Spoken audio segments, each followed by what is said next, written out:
Toi qui regardes cette vidéo, je te recommande fortement, vraiment, de prendre contact avec SCO Consulting.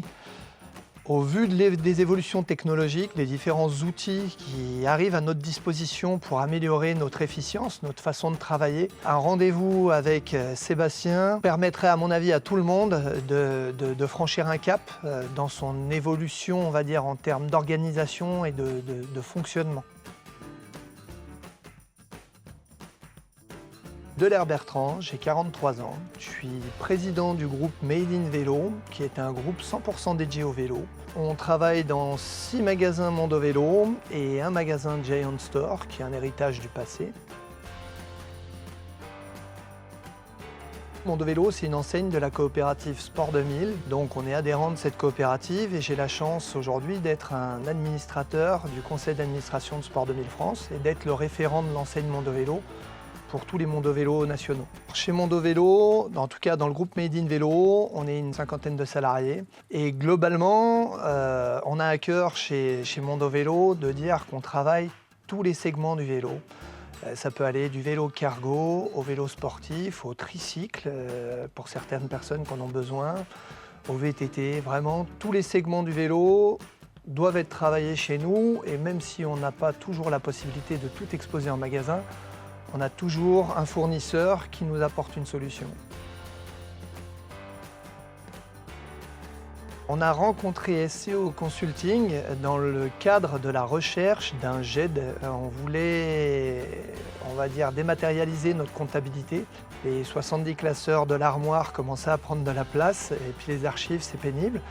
Donc c'était une volonté qui était aussi liée au fait que notre groupe grandit et grandit assez vite. Et on s'est dit que si on devait faire cette transition, il fallait la faire avant qu'on soit trop gros et que ce soit trop complexe.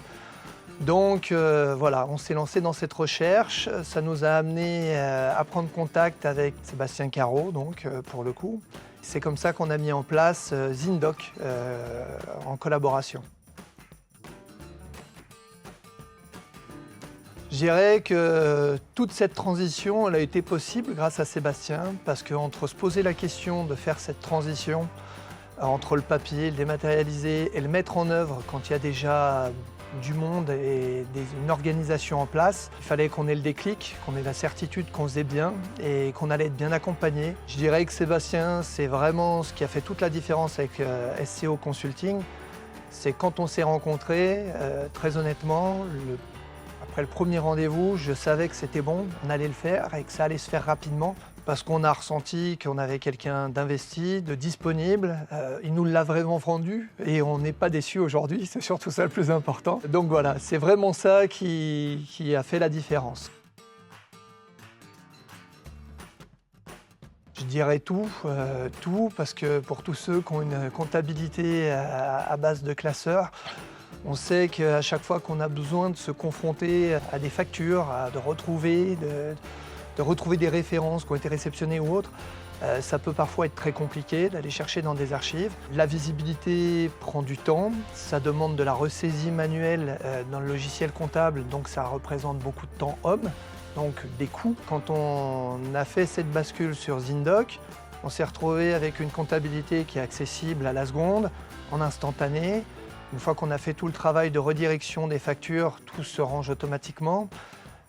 On a mis en place une passerelle comptable avec notre logiciel comptable, donc tout se lettre automatiquement. Je dirais que ce qu'il en résulte, clairement, pour le chef d'entreprise, et qui est quand même toujours peut-être le plus important, c'est une énorme économie de charge. Zindoc fait le travail de 1 ou 2 personnes, et je pense que les 1 ou 2 personnes qui ne font pas ce travail sont contentes de ne pas le faire, parce que saisir des lignes en comptabilité, c'est pas un boulot qui fait rêver. Efficience, disponibilité, service.